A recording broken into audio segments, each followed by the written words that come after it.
This is the Samsung Galaxy S4. It's got a stunning 5-inch HD display, LTE, a monster quad-core processor, and a terrific 13-megapixel camera.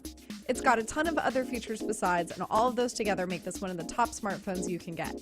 I'm Jessica Dalcourt for CNET, and let's see what it's got. The all-plastic Galaxy S4 looks a lot like the Galaxy S3, but it has a larger screen and details that make it look just a little bit more high-end. It runs Android 4.2.2, which is already packed with features, and layers its own TouchWiz interface on top. Get ready for some highlights, starting with settings. You see those one-touch icons in the notification tray? Now you can toggle on and off even more of them. You can even edit their order and make them appear in the top 5 controls. If Android gets too overwhelming, you can also turn on the stripped-down easy mode. Websites, games, and video all look really great on the 5-inch 1080p HD AMOLED display, thanks in part to the phone's 1.9 GHz quad-core Qualcomm processor. Its AMOLED screen delivers rich colors and deep blacks, but it's also extremely reflective and harder to read outside. The S4 comes with Gorilla Glass 3 cover glass, and an extra sensitive screen lets you operate the device with a cloth-covered hand.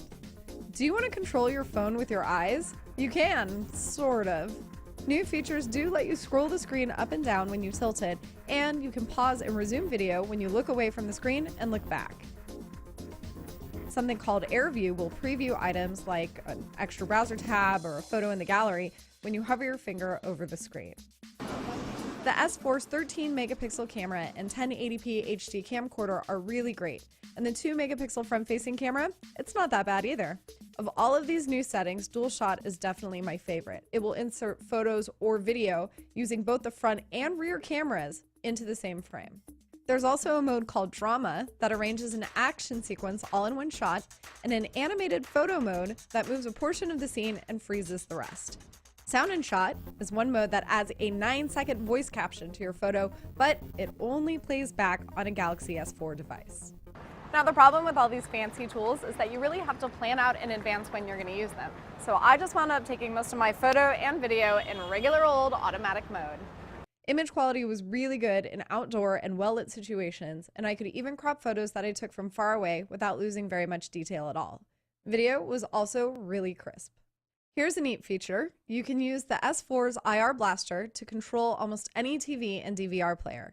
After a quick setup, you'll have access to several remote control interfaces. I actually did use it at home to surf live TV listings, launch Netflix shows, and program my DVR. By now, you should have a sense of just how deep the Galaxy S4 features go. But here's the thing. Even if you never explore them all, the S4 is still a really great phone. It isn't as eye-popping as the HTC One, but it does do all the important stuff well, and you can get it from almost any carrier.